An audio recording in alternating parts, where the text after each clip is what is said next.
விஜயோட ஜனநாயகம் படத்துக்கு வந்து சிவகார்த்திகேயனோட படத்தை பராசக்தி படத்தை ரிலீஸ் பண்ணி பிரச்சனை கொடுத்தது திமுக தான் அப்படிங்கிற மாதிரி குற்றச்சாட்டு சொல்லியிருக்காங்க. இல்லை அதெல்லாம் வந்து அது என்ன நடக்குது என்னங்கிறதே எங்களுக்கு தெரியாது. அந்த மாதிரிலாம் வந்து வேணும்னு போய் யாரையும் தொல்லை பண்ணுற அரசாங்கம் இந்த அரசாங்கம் கிடையாது. மாண்பு முதலமைச்சர் அவர்களோ அல்லது உதயநிதி அவர்களோ அந்த மாதிரியான எந்த நடவடிக்கைக்கும் போக மாட்டாங்கிறதுக்கு உலகத்துக்கே தெரிஞ்ச விஷயம்.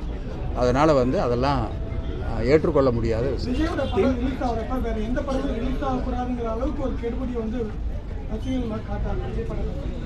அது எப்படி பார்க்குறீங்க? ஒரு படம் தான் ரிலீஸ் ஆகும், வேற எந்த படம் ரிலீஸ் ஆகும்? இந்த படமே பார்க்குறது இல்லை, அப்புறம் இதெல்லாம் எப்படி பார்க்குறீங்க? திமுக மகளிர் மாநாட்டுக்கு காசு கொடுத்து 1000 ரூபா கொடுத்து இலவச வேட்டி சேலையெல்லாம் கொடுத்து கூட்டிகிட்டு வந்தாங்க அப்படின்னு முன்னாள் அமைச்சர் குற்றம் சாட்டிக்கிறாரு. எங்கள் கூட்டத்துக்கு வந்து தானாக வர்ற கூட்டம் தான் அப்படின்னு சொல்லியிருக்காரு. அதாவது பெண்கள் வந்து வர விரும்பலைன்னா இங்கேருந்து ஏறத்தாழ 100 கிலோமீட்டர் ட்ராவல் பண்ணி அந்த கூட்டத்துக்குள்ளே வந்து அவங்க சாப்பாடெல்லாம் கொடுத்தாங்க. எல்லா வசதியும் ஏற்பாடு பண்ணிச்சு, சாப்பாடு எல்லாமே வசதி ஏற்பாடு பண்ணிச்சு. ஆனால் அந்த கூட்டத்துக்குள்ளே அவங்களுக்கு அது கிடைக்காம கூட போகலாம், நான் இல்லைன்னு சொல்லலை.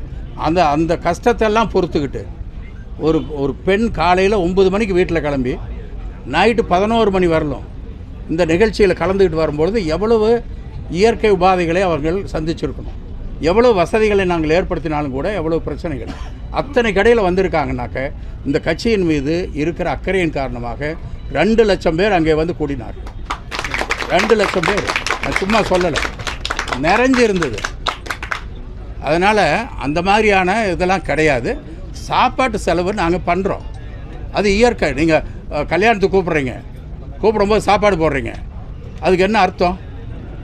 பணக்காரனும் சாப்பிட்றான், இல்லாதவங்களும் சாப்பிட்றாங்க.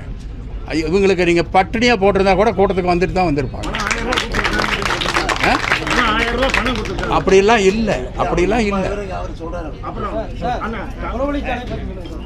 திருமாவளவன் கட்சியில இருந்து சாரசாரியா எங்க கட்சியில வந்து இணைஞ்சிட்டு இருக்காரு.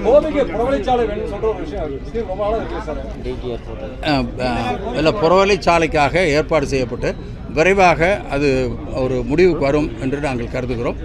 அது அதுதான் போட்டிருக்காங்க, 9 கிலோமீட்டர் ஒரு 9 கிலோமீட்டருக்கு வர மாதிரி அது போட்டிருக்காங்க. விரைவாக அதை கொண்டு வருவதற்கு எல்லா ஏற்பாடுகளும் செய்வாங்க. அந்த புறநகர் இதை போட்டுட்டு அப்புறமேல் நம்ம வந்து இதை பற்றி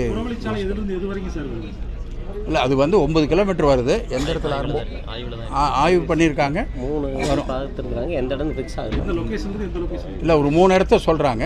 அது எந்த இடமாவது ஒன்றை ஃபிக்ஸ் பண்ணி வரும். அது சார், இப்போ நீங்கள் காலையில் ஒரு தாவேக்காவுடைய தலைமை ஒருங்கிணைப்பாளர் வந்து பேசுகிற போது ஒரு பேட்டியில் திமுகவும் அதிமுகவும் வளர்ந்து வந்து எங்களை தான் தாக்குறாங்க அப்படின்னு இருக்காருங்க. காய்ச்ச மரம் கண்ணாடி போடும், அந்த மாதிரி எங்களை போட்டு 2 பேருமே தாக்குறாங்க அப்படின்னு சொல்கிறாரு.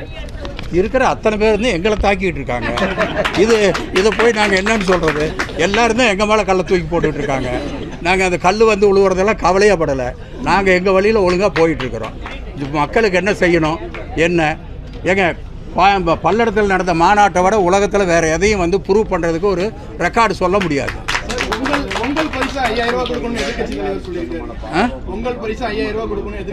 கொரோனாவுக்கு 5000 ரூபா கொடுங்கன்னு கேட்டோம், கொடுத்தாங்களா? அப்புறமேல திமுக வந்து தான் கொடுத்தது. அப்போ தான் தலைவர் கூப்பிட்டு சொன்னார், எதிர்கட்சியாக இருந்தாலும் பரவாயில்ல நீங்கள் பண்ணுங்கன்னாரு. அன்றைக்கி யாரும் வேலைக்கு போகலை. ஒரு வாரத்துக்கு மேலே வீட்டில் வந்து அரிசியோ பருப்போ இருக்காது. அப்படிப்பட்ட சூழ்நிலையை திமுக தான் போய் கை கொடுத்தது. அதனால் பொங்கலுக்கு என்ன பண்ணணும்னு தலைவருக்கு தெரியும். பிளே ஸ்டோர் மற்றும் ஆப் ஸ்டோரில் இருந்து பாலிமர் செயலியை QR கோடு மூலம் பதிவிறக்கம் செய்யுங்கள். செய்திகளை உடனுக்குடன் பெறுங்கள்.